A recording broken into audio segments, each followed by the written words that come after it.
प्रेम से बोल दी छठी मैया की। Music by Shyam music.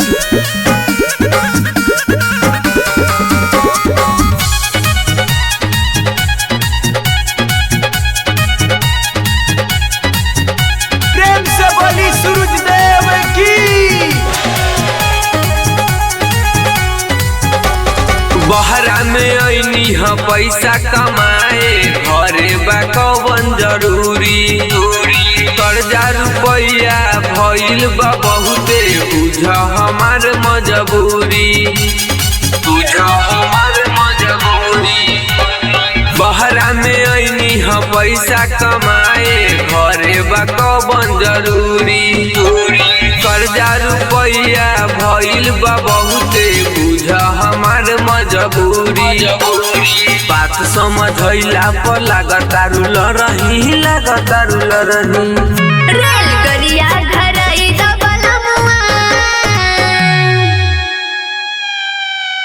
रेलगड़िया धराई दबलमुआ, जाइब छठ करे घरही। रेलगड़िया धराई दबलमुआ, जाइब छठ करे घरही। छठ करे घरही हो, छठ करे घरही। छठ करे घरही हो, छठ करे घरही। एगो टिकट कटाई दबलमुआ, जाइब छठ करे घरही। रेलगड़िया धराई दबलमुआ, जाइब छठ करे घरही।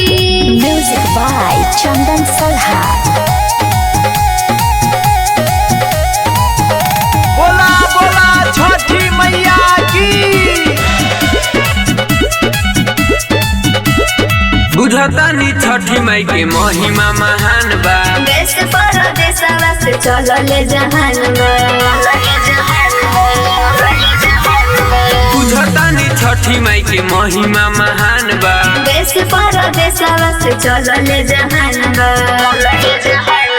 पशु करई हे भर गइल रहू परई हो, गइल रहू परही। रेलगड़िया धराई दबलमुआ, रेलगड़िया धराई दबलमुआ, जाइब छठ करे घरही। रेलगड़िया धराई दबलमुआ, जाइब छठ करे घरही।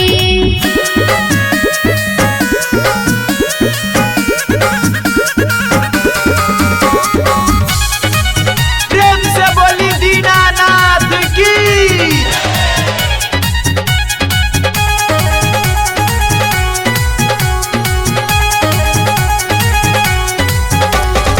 ऐसे न जाए खातिर जिद गोरी थाना। राइटर नितेश मोर बतिया के माना, बतिया के माना, बतिया के माना। ऐसे न जाए खातिर जिद गोरी थाना। राइटर नितेश मोर बतिया के माना, बतिया के माना।